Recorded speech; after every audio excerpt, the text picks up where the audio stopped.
do livro Libertação, de André Luiz, por Francisco Cândido Xavier. Capítulo 4. Numa cidade estranha. No dia imediato, pusemo-nos em marcha.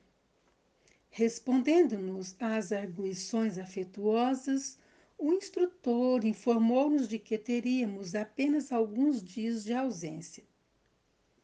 Além dos serviços referentes ao encargo particular que nos mobilizava, entraríamos em algumas atividades secundárias de auxílio.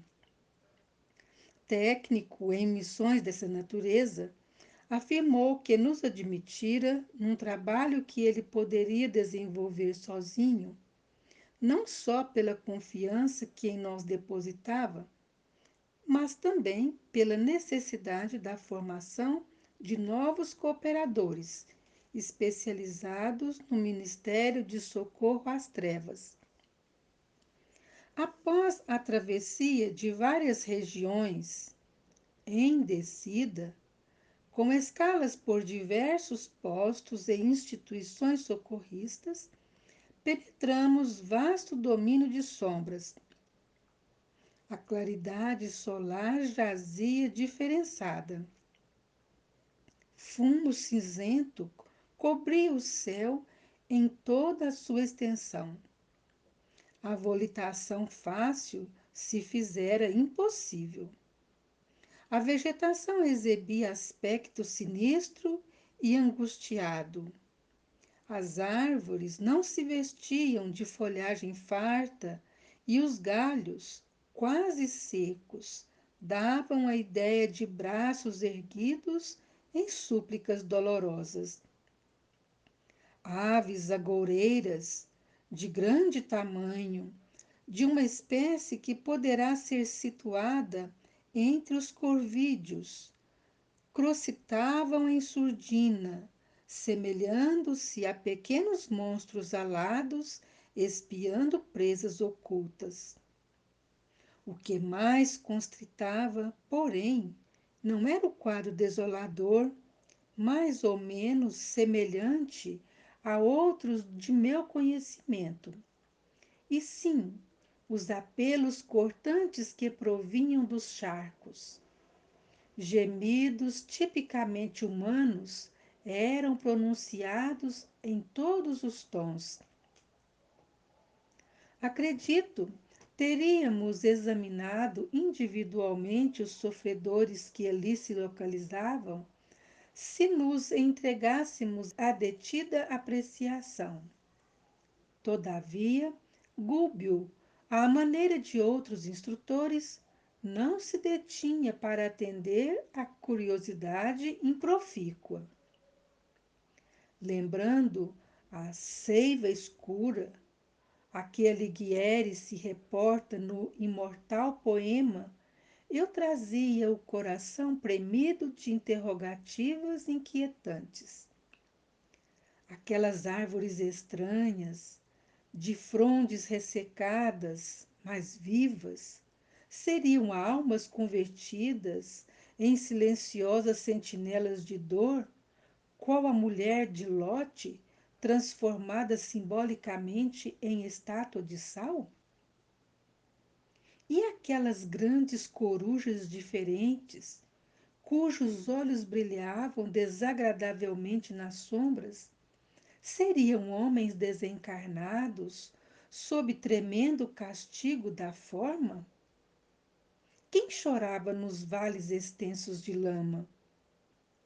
Criaturas que houvessem vivido na terra, que recordávamos, ou duendes desconhecidos para nós? De quando em quando, grupos hostis de entidades espirituais em desequilíbrio nos defrontavam, seguindo adiante, indiferentes, incapazes de registrar-nos a presença. Falavam em voz alta, em português degradado, mas inteligível, evidenciando pelas gargalhadas deploráveis condições de ignorância. Apresentavam-se em trajes bisonhos e conduziam apetrechos de lutar e ferir. Avançamos mais profundamente, mas o ambiente passou a sufocar-nos. Repousamos, de algum modo, vencidos de fadiga singular, e Gúbio, depois de alguns momentos, nos esclareceu.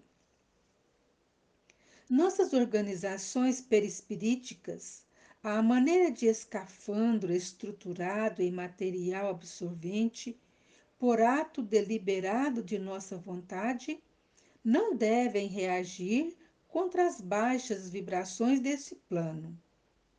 Estamos na posição de homens que, por amor, descem a operar num imenso lago de lodo. Para socorrer eficientemente, os que se adaptaram a ele são compelidos a cobrir-se com as substâncias do charco, sofrendo-lhes com paciência e coragem a influenciação deprimente. Atravessamos importantes limites vibratórios e cabe-nos entregar a forma exterior ao meio que nos recebe, a fim de sermos realmente úteis aos que nos propomos auxiliar.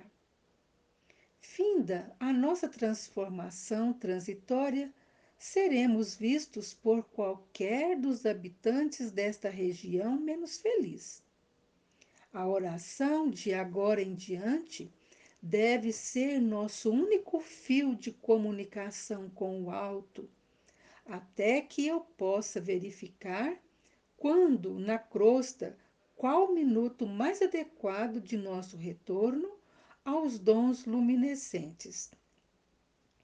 Não estamos em cavernas infernais, mas atingimos grande império de inteligências perversas e atrasadas, anexo aos círculos da crosta, onde os homens terrestres lhes sofrem permanente influenciação. Chegou para nós o momento de pequeno testemunho. Muita capacidade de renúncia é indispensável, a fim de alcançarmos nossos fins. Podemos perder por falta de paciência ou por escassez de vocação para o sacrifício. Para a malpa de irmãos retardados que nos envolverá, seremos simples desencarnados, ignorantes do próprio destino. Passamos a inalar as substâncias espessas que pairavam em derredor, como se o ar fosse constituído de fluidos viscosos. Elói estirou-se ofegante, e não obstante experimentar, por minha vez, asfixiante opressão, busquei padronizar atitudes pela conduta do instrutor, que tolerava a metamorfose silencioso e palidíssimo. Reparei, confundido, que a voluntária integração com os elementos inferiores do plano nos desfigurava enormemente. Pouco a pouco, sentimos-nos pesados e tive a ideia de que fora, de improviso, religado de novo ao corpo de carne, porque, embora me sentisse dono da própria individualidade, me via revestido de matéria densa, como se fosse obrigado a envergar inesperada armadura. Decorridos longos minutos, o orientador apelou diligente. Prossigamos. Doravante seremos auxiliares anônimos. Não nos convém, por enquanto, a identificação pessoal.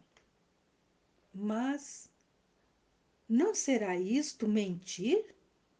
Clamou Elói, quase refeito. Gúbio dividiu conosco um olhar de benevolência e explicou bondoso: não te recordas do texto evangélico que recomenda não saiba a mão esquerda o que dá a direita? Este é o momento de ajudarmos sem alarde. O Senhor não é mentiroso quando nos estende invisíveis recursos de salvação, sem que lhe vejamos a presença.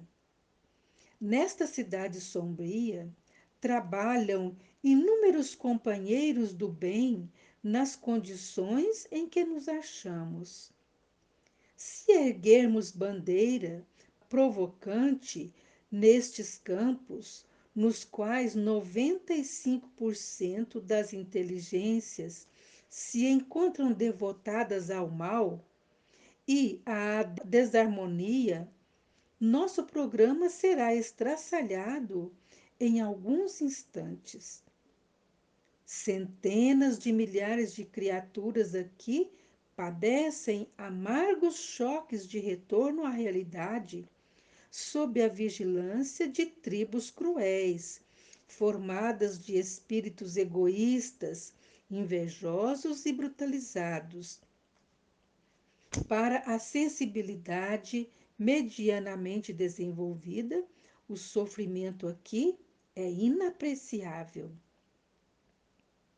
E há governo estabelecido num reino estranho e sinistro quanto este? Indaguei. Como não? Respondeu Gúbio atenciosamente. Qual ocorre na esfera carnal, a direção neste domínio é concedida pelos poderes superiores a título precário. Na atualidade, este grande empório de padecimentos regenerativos permanece dirigido por um sátrapa de inqualificável impiedade que aliciou para si próprio o pomposo título de grande juiz, assistido por assessores políticos e religiosos tão frios e perversos quanto ele mesmo. Grande aristocracia de gênios implacáveis aqui se alinha, senhoreando milhares de mentes preguiçosas, delinquentes e enfermiças. E por que permite Deus semelhante absurdo? Dessa vez, era o meu colega que perguntava de novo, semi-apavorado. Agora, ante os compromissos que assumíramos. Longe de perturbar-se, Gúbio replicou: pelas mesmas razões educativas através das quais não aniquilam uma nação humana quando, desvairada pela sede de dominação, desencadeia guerras cruentas e destruidoras, mas a entrega à expiação dos próprios crimes e ao infortúnio de si mesma, para que aprenda a integrar-se na ordem eterna que preside à vida universal. De período a período, contado cada um por vários séculos, a matéria utilizada por semelhantes inteligências é revolvida e reestruturada, qual acontece nos círculos terrenos. Mas se o Senhor visita os homens pelos homens que se santificam, corrige igualmente as criaturas por intermédio das criaturas que se endurecem ou bestializam. Significa então que os gênios malditos, os demônios de todos os tempos, exclamei reticencioso. Somos nós mesmos, completou o instrutor paciente.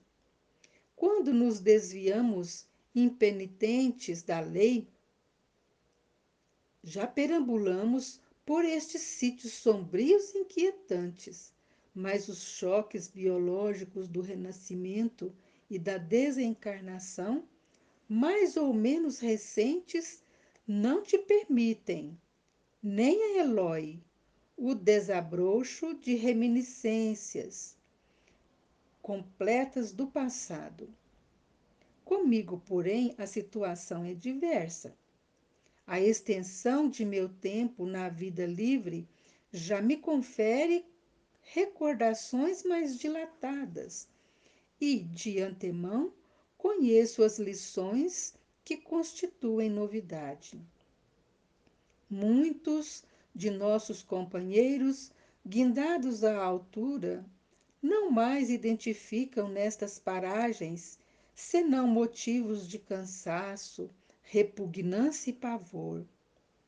Todavia, é forçoso observar que o pântano, invariavelmente, é uma zona da natureza pedindo o socorro dos servos mais fortes e generosos. Música exótica fazia-se ouvir não distante, e Gúbio rogou-nos prudência e humildade em favor do êxito no trabalho a desdobrar-se. Reerguemo-nos e avançamos. Fizera-se-nos tardio o passo e nossa movimentação difícil. Em voz baixa, o orientador reiterou a recomendação. Em qualquer constrangimento íntimo, não nos esqueçamos da prece. É, de hora em diante, o único recurso de que dispomos a fim de mobilizar nossas reservas mentais superiores em nossas necessidades de reabastecimento psíquico. Qualquer precipitação pode arrojar-nos a estados primitivistas, lançando-nos em nível inferior, análogo ao dos espíritos infelizes que desejamos auxiliar. Tenhamos calma e energia, doçura e resistência, de ânimo voltado para o Cristo. Lembremo-nos de que aceitamos o encargo desta hora não para justiçar, e sim para educar e servir. Adiantamo-nos, caminho afora, como se fazia possível. Em minutos breves, penetramos vastíssima aglomeração de vielas, reunindo casario decadente e sórdido.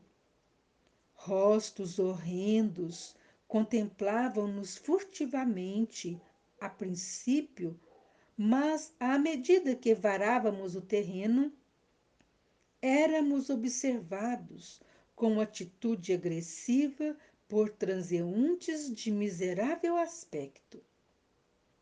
Alguns quilômetros de via pública, repletos de quadros deploráveis, desfilaram a nossos olhos. Mutilados às centenas, aleijados de todos os matizes, entidades visceralmente desequilibradas ofereciam-nos paisagens de arrepiar.